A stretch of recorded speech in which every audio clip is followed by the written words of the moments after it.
Welcome to Take Off, a Points and Miles podcast by 10X Travel. I'm your host, Bryce. Today, it's just me and Travis. And today, we are diving into something a lot of our listeners, and let's be honest, a lot of us, are constantly trying to optimize. Traveling with kids, specifically from a hotel and loyalty angle. But before we jump into that and all the joys of traveling with kids in hotels, as always, I'll ask Travis, how you doing today? I'm doing good. You know, I feel really primed and like everyone is really looking forward to my expertise on this one from all of my real lived experiences. I'm just hoping to sneak in as a family traveler at least 10 times on this episode. So there's one. Let's keep it count as we go. You know, one of my favorite analogies is, you know, that maybe applies here for anyone doubting my credibility as someone without kids at this stage in my life is, you know, I also don't know how to fly a helicopter, but if I see one in a tree upside down, I know that someone messed up. So I might not have experience to share, but it doesn't mean that I don't have some knowledge that I can hopefully contribute to help some of you out. Indeed. And you do a fair amount of travel, it seems like, with like family that has kids, right? Nieces, nephews, friends. So you're adjacent to family travel. You have my seal of approval for advice on the topic. Yeah, we actually are this weekend headed out to do some travel with my in-laws, my brother and sister-in-law, their kids, my mother and father-in-law. Plus, we planned a family trip for around the holidays this year. So instead of just me and Maria. So even though it might not be my day-to-day experience, I definitely understand some of those struggles of just how the more people you add, the more it compounds on trying to make all of those pieces fall into place. We're going to talk about those pieces and how to make them fall into place on this episode. But I want to start off with another icebreaker question here, if you will. You might have a great perspective on this, given what you just said. What are your thoughts on separate pools for kids at hotels? Yeah. Are you team adults only pools, kids only pools? Do you mind sharing? I've had good experiences with both. I've had good experiences where it's separate. I've had good experiences where it's joint. And actually, the older I get, the more I actually kind of find myself gravitating more towards, instead of saying like with the kids, I'll say the family sections, because like the adults only sections now tend to have a more clubby vibe. You know, they're usually playing some like, boom, boom. I don't know, maybe the editor will drop in some club music in the background. I like yours here. And that's just not my jam. So if anything, I definitely team separate. Of course, like my idyllic world would be like just spa music flowing or the sounds of nature and nothing disturbing that whatsoever. Tweet, tweet, tweet, tweet, tweet, tweet. There you go. There you go. I got you. You did some music, I'll do some. Yeah, perfect. But honestly, like I said, I find myself gravitating more towards the family-friendly pools now because it's more my vibe because they're not playing that clubby music and like the kids are just having fun. So I'm team both because it gives you options. It's a great answer. And as you're describing that, I'm realizing the true delineation between the things you just described is not kids, versus adults only. It's, do I want to interact with other humans at this pool or not? Yeah. It's like club music, you go, socialize, walk up to other chairs. Hey, how you doing? Kids do the same thing in a different way. Sometimes it's a Nerf football tossed too high and it hits you while you're reading a book. So they should just like redraw that line.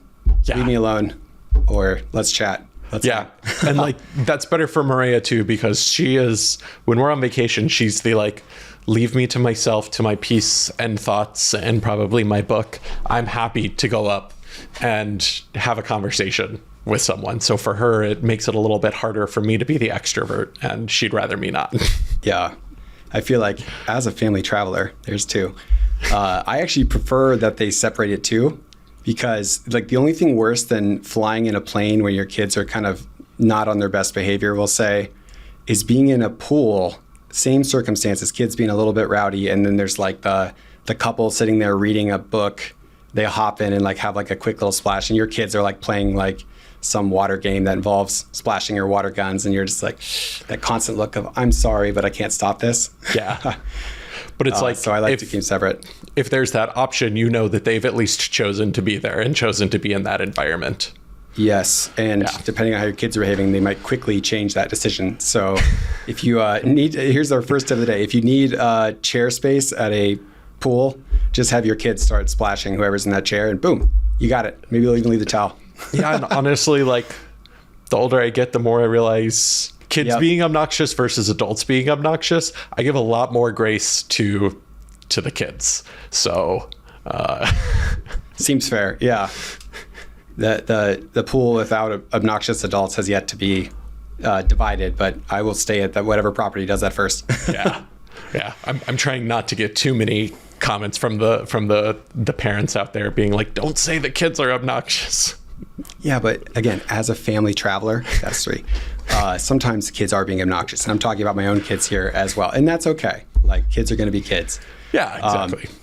Exactly. But if you're in this camp, you're traveling with kids, you're looking at booking hotels, especially points and miles, there's nuances to be aware of, perks that are designed for you. Kind of, I guess, the hotel loyalty version of a kids-only pool. They have some features like that we'll be talking about. So let's dive right in. Starting with just kind of best programs for family perks. The first one that comes to mind, and no surprise here to anyone, like, what's the favorite hotel program of 10X Travel for X segment?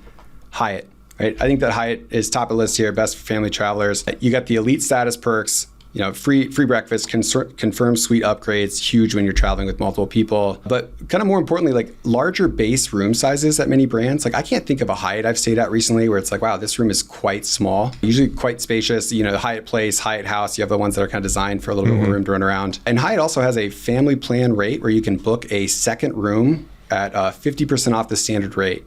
Now, there's some nuances to be aware of. We'll talk about here, but that's super clutch, because I know, like, one of the big decisions in front of families who are booking hotels is always like, do we do multiple rooms? Do we do like conjoined rooms, a suite? Do we try to like sneak the kids in and say there's only 2 people in this room? Like, especially if you're in like Europe or Asia trying to book a room. So that's kind of the first and biggest decision. And Hyatt does make this a little bit easier with that family plan rate. Now, the first room can be booked on points, but the second one always has to be cash. So you just pay 50% of the nightly rate of a standard cash rate for that property. Not all properties participate. That's going to be kind of a theme for a lot of these perks we're going to talk about. Like, wow, sounds great. Can't expect it everywhere. It's hit or miss. And this isn't really like that prominent in their marketing. As I was kind of doing research for this, it's almost like feels like a outdated promotional page. You're like, oh, this is still live? Like, am I supposed to find this? It's hit or miss, but there's no ability to search these online. You have to call, which, like, come on, like, that's kind of ridiculous. So really, like, the approach is almost find a place that you want to stay first, and then call and see if they have this available. If they do, great. If not, back to the drawing board. So it's a perk that's out there. It's not as reliable as we want it to be for families, but it's something that if you know a place that you go back to over and over, and you're, especially if you're using points to book that first room, pretty clutch way to save money and spread out a bit with kids. Yeah, from what I've heard about it, it's one of those, they offer it, but it's not really a published thing. So when you call in, you might also get an agent who's not familiar with it. So don't be afraid to hookah, hang up and call again. Well, if it's a hotel, you're going to be the same person probably at the front desk. Like, hello again. Like, hi, did you figure this out in the last 10 seconds? No? Yeah. Okay. But yeah, don't be afraid to call again, see if you get someone else. Like, there's enough discussion about it. I don't necessarily have the personal experience, obviously, as a non-family traveler. Is that one? Yep, you got it. To have personally experienced it, but from what I've read, it's decently reliable. Especially if you're just calling the general Hyatt line. But there's a chance that someone doesn't know about it or know how to do it, and that you might need to find someone else. I agree with you, and I know that some people think that we might just be overly evangelical for Hyatt, but the perk to me to not really overlook that makes Hyatt really nice is the published award rates for suites that you mentioned. Even if you don't need a full separate room, just having that dedicated separate space can probably be a really nice perk to have. And the fact that you can book that with points directly is just a really nice perk that shouldn't be overlooked. One of the pieces of advice that I like to give to people is, don't count on your status. Don't count on your elite benefits. If you need the suite or you need the extra room, book what you need. And otherwise you're just gambling. And I can't tell you how many times I've probably should have been given a suite per the terms and I don't get upgraded to it. And I don't even need the extra space. It's just kind of one of those, come on, you have some available during my dates with my status. I know that you should, I'm not going to fight you on it, but if it was kind of the make or break for your trip, you should probably book it outright. And even though you can book them with other programs, the published award rate for it based on the category of property, yes, there's low, standard, and peak pricing as well, but you can plan for it. I think that's probably the key, is that you can plan for the amount of points that you need in advance. And honestly, it's not that outrageously expensive compared to It's really not. Like maybe 50 to 100% more, which sounds like a lot, but at some properties you're talking 30,000 versus 20,000 points. You can plan for it whenever you're accumulating the points for your trip, so that way you can get what you need for sure. So it gives you that flexibility between the family plan rate, if you're willing to say points are helping us with some of it and we'll save cash on the second room, or no, let's go full points, but instead of 2 rooms, let's get a suite instead.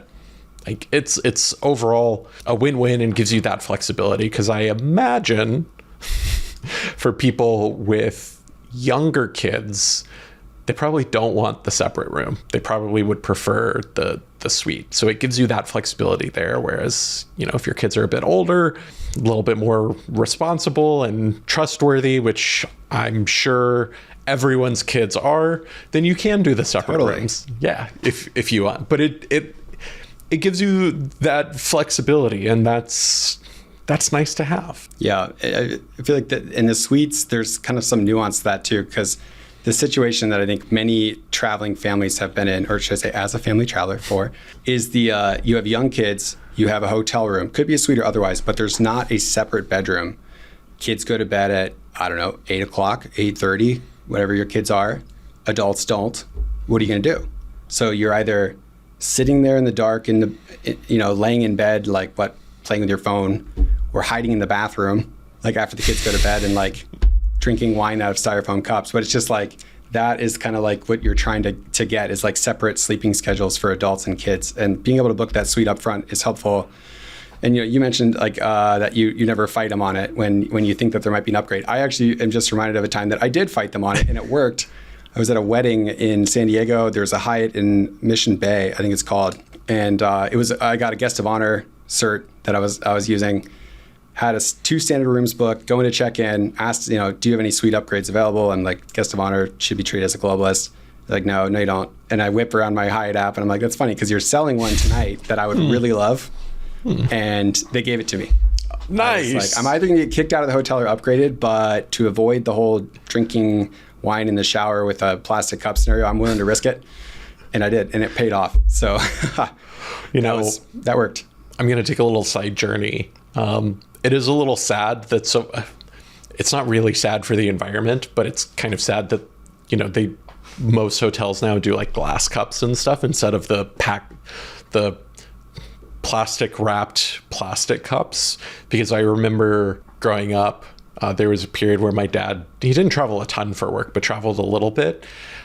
And he would always bring those plastic cups home to us, and he would take them so they would stock more. So he'd come home with 10 or 20 of these wrapped cups, and it was just the highlight. I mean, yes, the highlight is Dad is back, but it's also just the excitement of, oh, here's a gift for the kids. And we got so excited about those pre-wrapped plastic cups from the hotel. So it's a little bittersweet that those don't exist anymore. Probably more environmentally friendly, but a good childhood memory of mine that I'll share with everyone.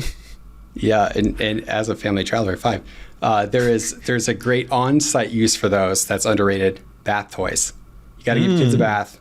Obviously, you probably didn't pack all your bath toys. If you're a parent in 2025 with access to Amazon, your kids probably have a minimum of 12 bath toys. So you get there and it's like, oh, what do we do? Plastic cups. Suddenly we can start pouring water all over the bathroom. Tons of fun. You know, this is like totally anecdotal and off script. Surprise, surprise for people. We don't have a written script, but we have an outline. Like, we've done our work beforehand. Can you tell we don't have a written script? So we're not reading word for word, but like, we want to be sure we hit the things we want to hit. I'm going to maybe pose this to you, but I'm kind of reflecting. I also feel that Hyatt has fewer of those like weird showers with just the half glass. Like, Hyatts typically have an actual bathtub, which it's not something I've thought about, but if you have kids, could actually be an important consideration. I don't know if you have noticed that, and I'm just trying to draw an experience versus Marriott's and other brands that I've stayed at. But as I kind of reflect on it, I feel as if more Hyatts have like a full shower tub combo than the others do. For sure. Just having a tub is kind of what you need for family travel. But I will say, even like agnostic of traveling with my family, I can't stand those like half glass, like the European type thing where it's like the whole bathroom floor is wet. Yeah. Like the shower never like warms up like the air temperature because it's just wide open. And it's like, who enjoys this and why are we doing this? Yeah. I don't know. No. But yeah. So anyway, Hyatt, great option for families. Fantastic cups for playing in the bath. You got that 50%, second room rate. And I guess another kind of subtle perk that helps with Hyatt, and many hotels have this now, is points pooling kind of between parents. Usually when you're traveling with kids, like especially if you're booking multiple rooms, maybe one parent has a set of points, the other parent has a set of points. You don't want to do the whole 2 reservation thing, like especially if you have like conjoining rooms or you're hoping for an upgrade. It's nice that you can just easily combine points across a family. And I think Hyatt doesn't even have any restrictions that it is family, it's with anyone, but kind of solves that problem for parents. And fill out a quick form, and I think you had to fax it in last time I did that, which felt a little old-fashioned, but yeah, it is an option. Second one on my list here was Hilton. I think Hilton is a fantastic option for family travel for really like one primarily reason: breakfast. Free breakfast. Pretty reliable free breakfast, at least at like your lower tier places. I'm sure your, Travis, experience with Hilton free breakfast is quite different because you're usually staying at very high-end properties and they're giving you credits at the restaurant and you have super status. Me, I'm just like, where is the waffle maker and what is the minimum number or maximum number of waffles per family? Because that is going to come into play. But if you have it feels like if you have any status with Hilton, you're going to get that breakfast free. And some properties, of course, it's just going to be included anyway. But if you have one of the more popular transferable points cards, giving you gold status there at Hilton, you're going to get breakfast for free on site, which for families, especially if you have multiple children, can be a significant cost savings versus going out to like the hotel restaurant or some brunch place that wants to charge you $20 for a kid's pancake and 2 sausage links, and your kids might not even like it or eat anyway. The buffets are clutch. You can get whatever everyone wants. The kids really love it. I think that just that reliability of having that at Hilton makes that a fantastic option. And also 5th night free. Yeah. If you're traveling with kids and you're doing like the whole like extended weekend sports like tournament kind of thing, or it often kind of maps well to like the team hotel. Like there's nothing worse when you have a bunch of points and like, yeah, the team hotel is this boutique one that doesn't take points. Saving you some money as family travel there. I particularly go for like Embassy Suites, Homewood Suites, like the places that have a little space to spread out. That's kind of my take on Hilton family travel. But again, that's a very different experience than you have with Hilton. I guess here's the question, Travis, have you ever stayed at a Hilton before that you would describe as family friendly? Or are you straight to the top, haven't seen a child in a Hilton in my entire life? I mean, I've seen children at the Hiltons I've stayed at. Even the Waldorf Astoria in Seychelles, people had kids there. So bold move. Yeah, in fact, they raved about, I think there was a kids club, but just like how the staff went a bit above and beyond for their kids. So yeah, I think Hilton is a great choice. Like there's some definite benefits there. You can also book suites through Hilton with points.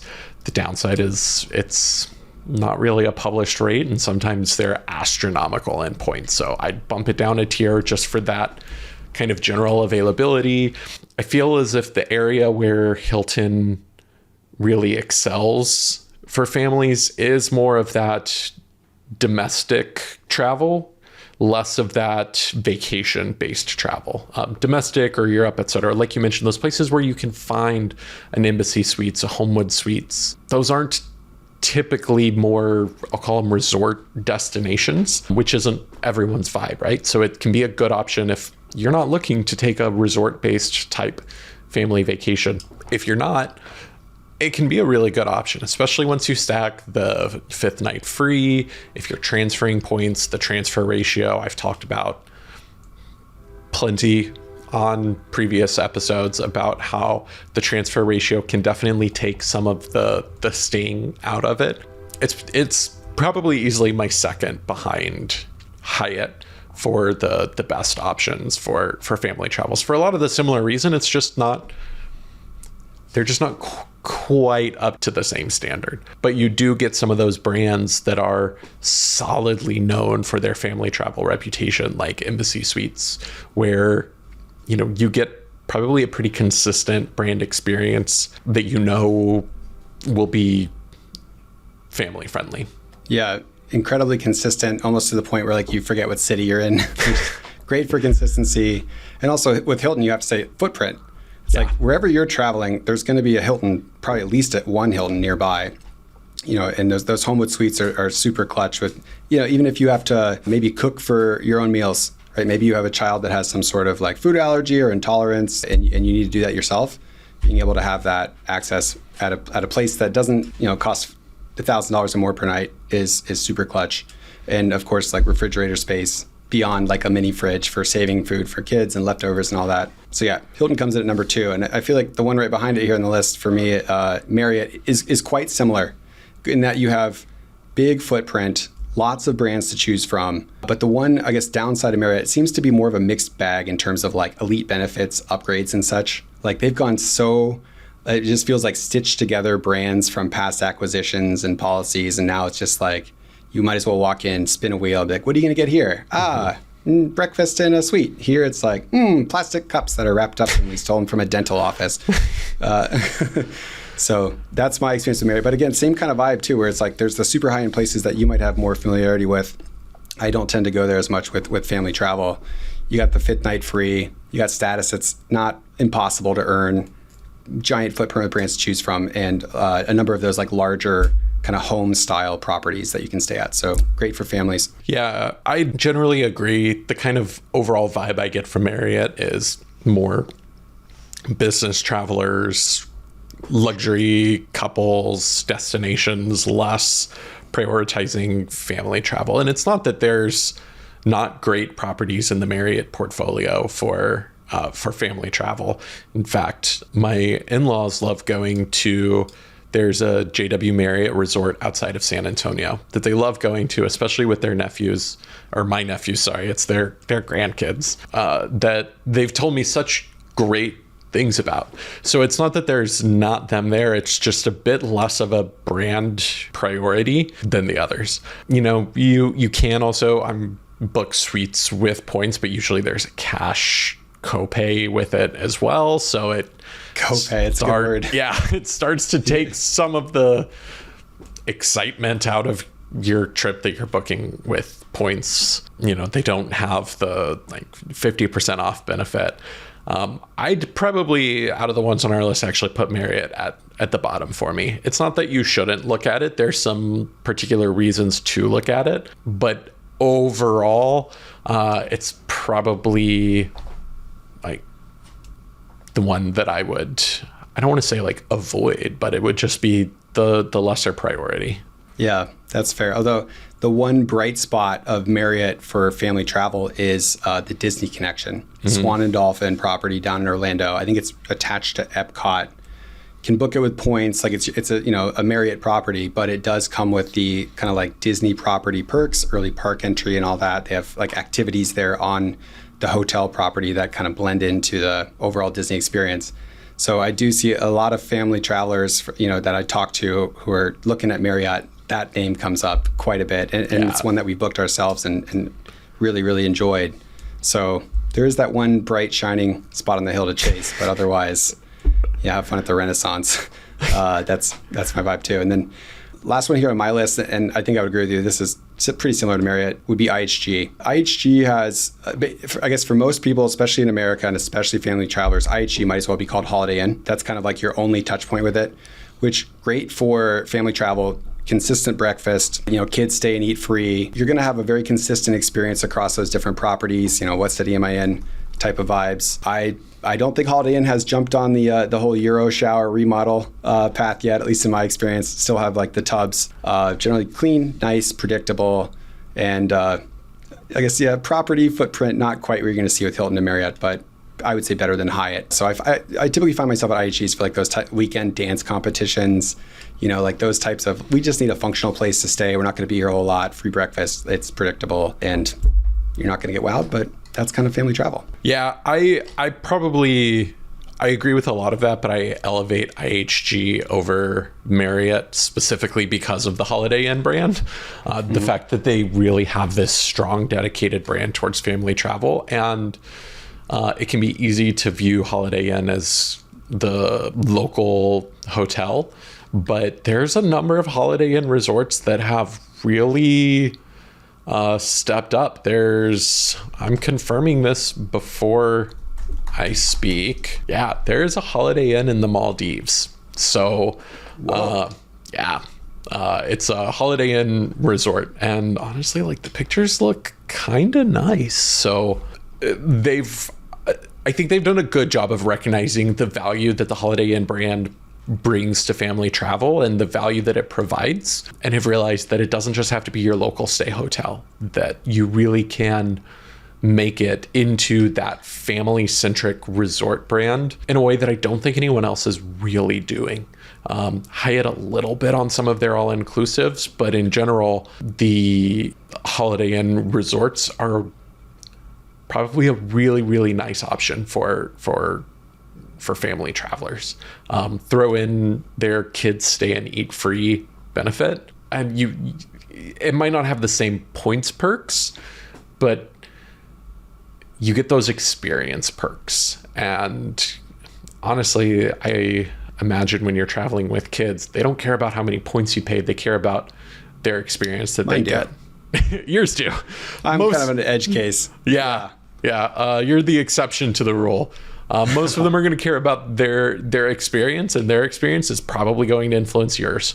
So knowing that there's a good family-friendly experience, like if you book the Holiday Inn resort in the Maldives, I think everyone would go there expecting that it's going to be family-friendly. But comparatively, you've got other brands, Hyatt, Marriott properties, where people are asking, is there a kids club? What kind of activities do they have for kids? Like, those questions don't come up when people are talking about Holiday Inn and Holiday Inn resorts. So if you are looking more for that family-friendly resort type experience where you're going to get a generally good experience for the family, it's kind of an unquestionable there. And that's why I elevate it above Marriott for me personally. Yeah, and as you say, I feel like Holiday Inn is like, to me, it's pretty reliable that you're going to have a pool of some sort. It's not going to be the type of pool that you're going to Instagram story, like with your legs or hot dogs type of angle, but place for the kids to blow off steam. That's super helpful as well. Now you mentioned like resort style, so that's a nice segue into like all inclusives, which is another huge kind of aspect of hotels for family travel, and one that is more difficult to do with points and miles than it should be, really, is kind of the way that I would phrase that. But there are some options here at all these major brands. I think Hyatt, once again, top of the list. Hyatt Ziva is like probably the best shining example of this. Ziva is a brand profile, if you will, of all-inclusives. I think that there's only a handful of them. The most popular one is in Mexico. We see that's one of those properties where if you just go to the pool bar and you put down a popular credit card and get asked about points and miles, you're probably both in our Facebook group. That's cool. Say hello. So you got Ziva, you got Dreams, which is also kind of a small number of properties that are available for all-inclusive there. Sunscape Resorts and Spas. But the tricky part that a lot of people run into these is the like how the pricing kind of works. I think a lot of people go into it assuming like, I'm just booking this room, it can hold up to 4 people, and therefore it's fixed price for as many people as I want to fit into here. And that is not the case. You are going to be charged per person in the room. I don't think there's actually even a minimum age. So definitely this isn't the hotel to try to sneak your kids in or put 2 of them on top of each other with a trench coat and glasses. But great value for families who are looking for like that resort type stay where like the hotel is not just like the functional sideshow, it is the destination. Like if I was asked like, hey, I have a bunch of points and miles, I have a family, what's like the best place I can go wow them? I feel like Hyatt Ziva would be the first place that I would recommend. Hilton as well. You'll find most of these internationally, and your usual all-inclusive places: Mexico, Jamaica, Dominican Republic, etc. Fewer options. Although I guess you could make an argument that if you go to the DoubleTree and it has unlimited free warm cookies, it's kind of a little bit all-inclusive if you just only eat chocolate chip cookies and drink water out of dental cups. Well, yay. I'll preface this with also, I haven't actually stayed at one. Our perception of DoubleTrees as Americans is really low. There are some amazing international DoubleTrees out there, just like Courtyards. Like, our perception of Courtyards is, oh, that's the like business travelers hotel that's nice enough. Outside of the US, especially in Asia, there's some really nice DoubleTree properties. So don't write it off just because our perception from what we get from a DoubleTree here in the US is an average standard. There's some really nice ones, and some of the all-inclusives are like places that you shouldn't hesitate to stay at. Now I'm wondering, is there one in the Maldives? Because I just want to see you go on a trip to the Maldives where you stay at a DoubleTree in a Holiday Inn and then have to write about it. And it's like, no, seriously, this isn't what you initially thought, but that could be fun while you're kind of looking that up. IHG, same idea. Holiday Inn has some all-inclusive options. This is mainly like abroad in Asia. Some Kimptons are going to have that option. There's a Kimpton in Rio opening in January of next year, in Mexico. It's called Kimpton Rios. So small number of choices to choose from, but like if that's what you're seeking out and you have points and miles, you want all-inclusive, there are some options for you with all these major brands. But again, Hyatt just top of the list there. And yeah. I don't know that I've seen a single reader come back from like one of the Hyatt Zivas, and there's been thousands of them that have gone, who've ever said like, that was not what I expected, like I'm disappointed. It's usually like, wow, when can we go back? Yeah.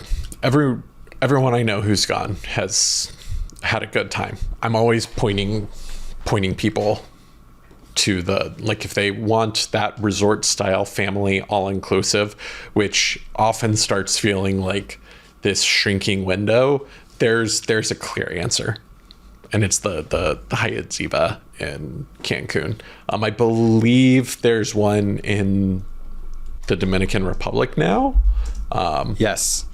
And I think there's a second one in Mexico too, on the west side. Yeah. But it's not immediately coming to mind. And I know that Anna on our staff, I don't know if she's been to the Ziva or the Zilara. The Zilara, similar name, Zilara is adults only, but they're honestly usually right next to each other. If you're at the Zilara, you can go to the Ziva for food. You can't do it the other way around because of the adults only. But even if you're an adult, can you leave your kids in the pool and go get food at the Zilara? Like, is that legal? I don't know. That's an experiment for not me right now. Yeah, I'm going to pass on that one too. But yeah, could be interesting. But she said I think she's been a handful of times to the Dominican Republic all-inclusives because she likes them so much. So worth a shout out for those as well. And just Hyatt's acquired a few brands. They've been trying to grow their footprint. And so they've added some additional ones.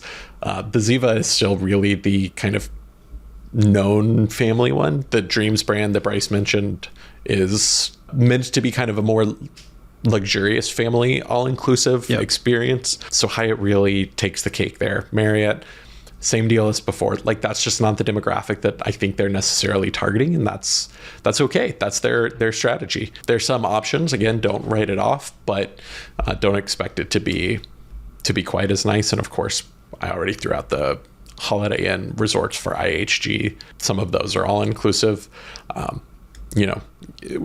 All-inclusives are really well known through Mexico and the Caribbean, but there's some in Turkey and Greece as well. I mean, there's some kind of all over, but there's some kind of scattered in some places where you might not know to look for them if you're looking to go somewhere a little bit farther. Indeed. Moving on to the next segment here, kind of underrated perks, hacks, or questions to be asking yourself in terms of preferences when booking family travel. Sorry, as a family traveler, 6. These are things you want to be paying attention to. And I think the first one is the one that we kind of led off with here, like the big decision you have to make as a family traveler. It's booking multiple rooms versus suites. What can you confirm up front? And that really applies to both of them. Like, there's nothing more frustrating than, yes, you can book 2 rooms. The request has been made that they'll be conjoining, but one of you might be in a totally other wing of the property, and it's like, no. Yeah. I don't understand why hotels can't do that. Like, as a quick aside, why can they not just, like, there's 2 rooms beside each other, just book those now? Well, so It's so actually, hard for them. it is. Educate me. Oh, Hilton actually now has what they call the Hilton Family Connecting Room Guarantee, or the HFCRG, as I have just They branded really call it it that? for them. Oh, it's like, that's awful branding. The HFCRG, you heard it here. So Hilton, if you're looking for a branding expert, just let me know. The HFCRG is pretty much what it says. Hilton guarantees that you can get those connecting rooms as long as you fall into their terms and conditions, which... Yeah, 3-day minimum advance booking, I believe. Yeah, 3-day minimum advance. It does apply to paid stays or points. A nice thing is you can do it online, so you have to see it available online when you're booking it. So if that matters, I admittedly haven't heard of too many people who have used it, probably because HFCRG really rolls off the tongue. Yep. But so they've implemented it. It's at select properties. If the hotel supports it, you should see it during booking. Just kind of the one thing to be aware of. I guess there's 3 things really. You have to do it at least 3 days in advance. If you need to change anything about your reservation, that might not be available, right? If you're shifting dates or anything, those connecting rooms may no longer be available. The last one, and this is kind of a Hilton, what are you doing? What are you doing? Is a lot of people have called them out for the fact that when they went to book it, the rates for the 2 rooms with the connecting guarantee was actually higher than just booking the 2 rooms separately. So it feels a little like a cash and or points grab for a perk that like really doesn't cost them any money. So that's kind of a bit of a bummer. I don't love that. Yeah. What I would advise families, rather than, the HFCRG is a great, it's a step in the right direction, right? Let's not be too, I don't know, these are big corporations. Closed off. Let's maybe give them a hard time, but like at least they're doing something. But if you, kind of like with suites and stuff, if you're booking with Hyatt, Marriott, any of the other brands or Hiltons that don't have this, and it's something that you want, once you make your booking, call the hotel then and ask if they can have you in adjoining rooms, so they can at least make a note of it whenever they're doing their room allocation the night or 2 before. You don't want to be telling them when you're at check-in, because then you're subject to whatever availability they have there. Make your booking, call them then to at least get it noted. I'm not going to say that it's going to guarantee it, but it's going to increase your chances of it happening much higher than if you wait until you're at check-in. Oh yeah. Although I will say, in my experience in kind of requesting conjoining rooms with properties or brands that don't do this natively, I think like the success rate of them actually like even acknowledging that at check-in has got to be like less than 20%. Usually I show up and they're like, they see the family and they're like, how many key cards? And it's like, hey, this room is like 541 and this one's 312. I'm not a hotel architect, but I don't think those 2 rooms touch each other. And then they'll always be like, oh, you requested conjoining rooms. It's like, yes. Like, why do you have reservation notes if you don't read them? And same thing with cribs. Like when you request cribs ahead of time, it's less than 10% that it's actually waiting there in the room. So usually you're checking at 11 p.m. after an international flight and you open the door and there's no crib there, and then you have to call and then they're not on duty. And then, I don't understand how they screw that up every time, but worth calling. Definitely the more advanced, the better. But good luck would be my advice there. And of course, ages of kids kind of come into play there too. Like at certain ages, it's like, all right, the kids are 5 doors down. Okay, we can get comfortable with that. Or of course, you may have to split up like the parents or whatever. But when you have young kids and you're checking in late, it's like, come on, like you got to get this right. Another thing we should shout out here too, and this is how I do a lot of my hotel bookings now, is our luxury hotel partners that we work with here at 10X Travel. This is a group that books through kind of a lot of the major brands, what would you call it, ambassador programs, if you will. They all have like kind of similar sounding names. Yeah. But what I find is I can reach out directly to them, and it's like, hey, going to be in this city, need a room for a family of 5, like want the most comfortable room possible. And then they generally have seen this before. They have the connections with the multiple brands that you can book through. And doing so actually can get you extra perks and benefits on the property. And that's my go-to now. It's like, going to be in Berlin, these dates, family of 5, don't want a 2-queen standard room. What can you do? And I've just found that just incredibly easy to do. And of course, like the added perks are fantastic. Yeah. The one caveat there that you should know is like you can't do that with points. It only applies to cash bookings. So, understand that. But if you're already looking to make a cash booking, it can be a good way to increase those chances of getting a better suite or some better perks out of it. And a little tip, if you do want to use points but also mix some cash in, is just do 2 bookings. Now again, this is not a guarantee. Let me preface I'm intrigued. this. I feel like, are we whispering now? Is this like a secret? No, it's a big secret that everyone's about to get to understand. Yeah.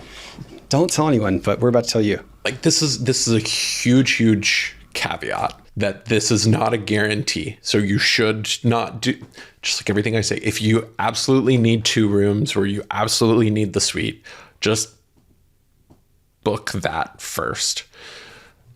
But if you're okay if that doesn't happen, what I have done is I've done points and then done a cash booking through the luxury travel partners back to back. And then I let the hotel know, and I let let the luxury hotel partner know that, hey, I've got these 2 bookings. It would be great to not have to move rooms if we get the suite upgrade, if they could confirm it for the other one. They'll always tell you, we don't have influence over the points booking. We can't guarantee these benefits for the points booking. I've had a decent success rate, like probably about 50% of the time, where the hotel just puts me in the same room for the entire time. And usually it is the upgraded one. So, ooh, yeah. Good tip. Best tip of the day did not come from a family traveler, but that's great. Yeah. Like I said, it's not guaranteed. You might be evicted and downgraded to a 2-queen room with your entire family. Good luck. I have had times where I have had to check out and check back into the same hotel on the same day, and my room wasn't ready, and we had to move rooms and stuff. So, yeah, that's probably way more rough for family travelers. But if you're willing to risk it and it's okay, it's not necessary for your trip, it's possible that you can kind of pass along the perks of booking through a partner to your points booking. Very good tip. I love it. I'm going to try that on my next trip. Yeah. I'm trying not to take it too far. Book the penthouse for 1 night and then 10 nights in a standard room and be like, oh, can we combine these? 10 nights of penthouse, please.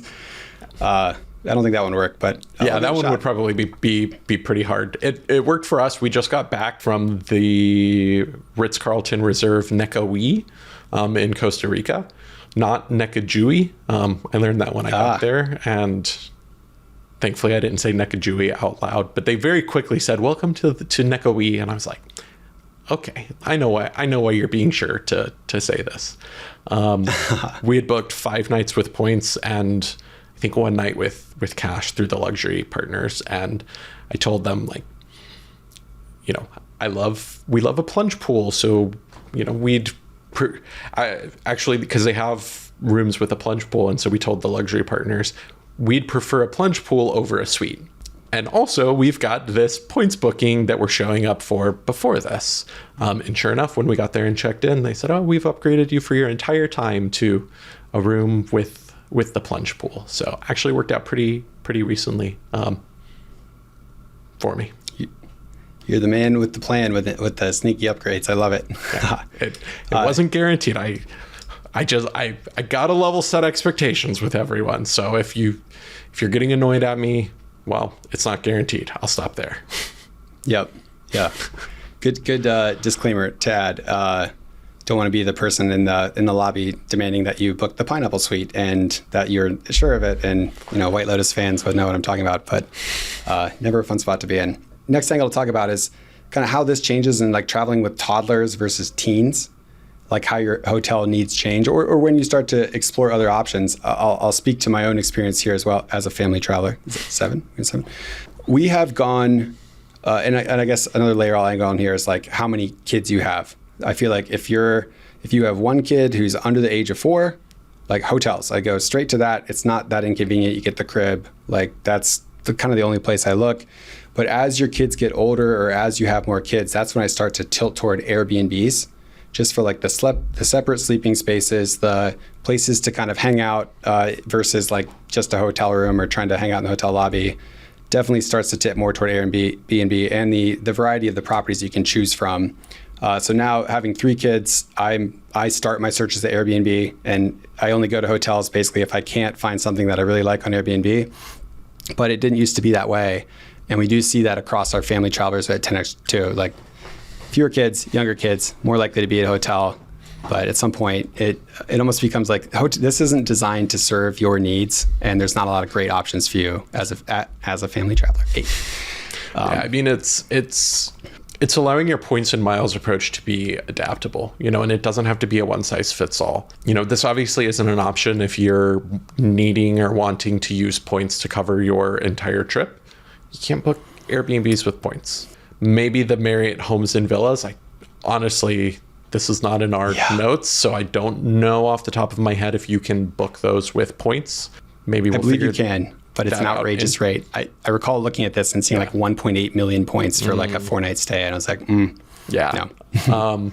Although with Wyndham, you can book through Vacasa, if I'm saying that correctly. They changed it within the past year, so I don't remember the way it works off the top of my head, but we'll link in the show notes for that. So that's an option. And there are some bank points that transfer to Wyndham. So it's not totally out of you can't book on Airbnb.com with points, but there's some ways that you can access home share with points as well. Yeah, and I feel like the underlying issue with this particular topic, families traveling, booking hotels, is that usually it takes most of your points just to fly your family somewhere.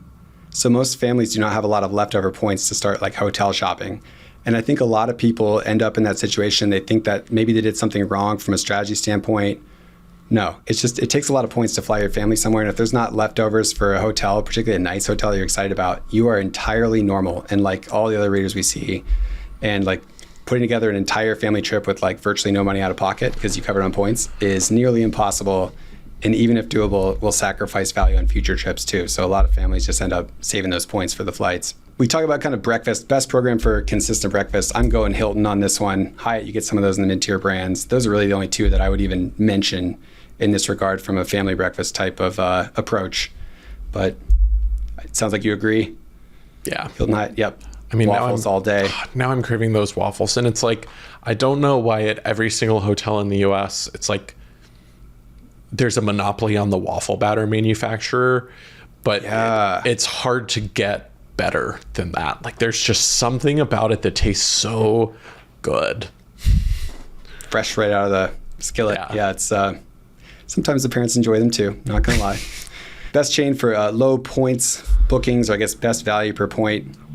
I don't know, I feel like Hyatt has to be on there, but the limited footprint makes me want to think IHG Hilton. Yeah. For kind of predictable and available for points value. Yeah, what I'll say is Marriott is not on there. No, Marriott is not on any list that's predictable. Whoops. Yep, that is the clear answer there. Best chain overall. If you had a reader who has 2 kids, let's say they have like 300,000 transferable points, they're looking at a 5-night stay in random domestic U.S. city. They can only pick one to search. Where are you looking, and why is it Hyatt?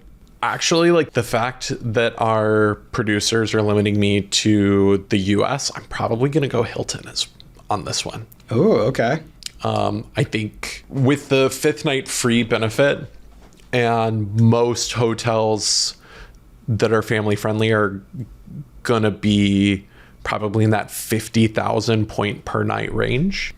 I mean, honestly, even if we go up to the top tier range, the fact that the transferable points get you at least 2 Hilton for 1. So let's say 100,000 points. There's a few higher than that, but I'm going to say that. I'm just kind of conditioning it when someone calls me out in the comments and says, well, there's some Hilton hotels that cost more than 100,000 points per night. I know. Most don't. So 100,000 points per night with fifth night free means you need 400,000 points. So that's transferring only 200,000 of your transferable points. And since we're domestic in the US, bigger footprint, more availability, right? You've got some cities where there might be one Hyatt option versus 7 Hilton options. What I would recommend today, I'm going Hilton. I think you kind of convinced me there. I didn't think about the fifth night free, the brand variants that you can choose from. A lot of times waffles. it's like, yes, there's the waffle. Of course. What else would we talk about? The waffles. That's what matters most to the kids. But yeah, I think you might be right on that too. Either of those, great choice. Hopefully this episode's helped to show everyone, especially the family travelers, like the options you have in front of you to use points and miles for booking hotels, best loyalty programs to kind of look at, focus on. But yeah, it's overall a difficult part of the points and miles equation, family travel hotels with points and miles, but it is one that's doable. And we hope that this kind of brought some more light to the topic as a family traveler. I'm happy to share that 9. What I'd encourage people who might be family travelers who understand those pain points a lot more than I do is understand that just because it's like, instead of thinking of it as harder, it's just a little bit more difficult. When we frame it as, oh, this is like really hard, this is difficult, it can be a little disempowering. Like a little mindset shift of, yes, this is a little bit harder, but we just talked about how far you could stretch 300,000 transferable points to Hilton. And honestly, that's not even using all of them. You've got some left over for flights there. For a domestic trip, you could probably even cover a decent chunk of your family's flights there. So it requires a little bit more maybe advanced planning and a little bit more strategic application of the points, but it's definitely possible. Yes, it's a little bit harder, but don't let that discourage you. Hopefully you've learned some here for some ways and some places to look at points that you haven't before that can I did open up a little bit more for you. Yeah. Holiday in Maldives is on the list now. I'm top of the list right there. Do want to give a shout out to reader Ella M from our Facebook group, who posted that recently took advantage of a 50% transfer bonus from Marriott and booked the Gaylord Palms Hotel and Water Park for just $35K a night. Is that down your way, Texas? There is one in Dallas, but I don't think it's the same one.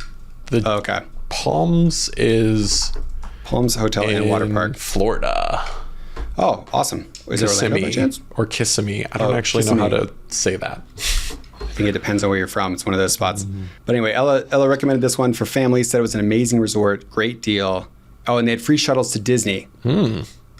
So that's a long shuttle ride if you're in Kissimmee.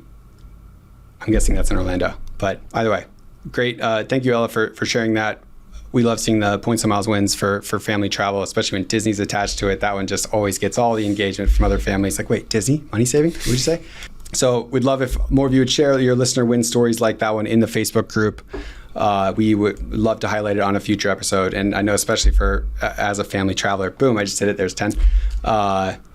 Many family travelers are looking for like those kind of like blueprints to copy, because there are like limited options. And when you see someone like, hey, here's every step of the way how to do a Disney trip, how to do a family trip to the beach with points and miles, it's like, boom, we're all over that. So thank you, Ella. And thank you everyone who's listening in advance for sharing your own stories. Travis, anything else before I wrap this thing up? No.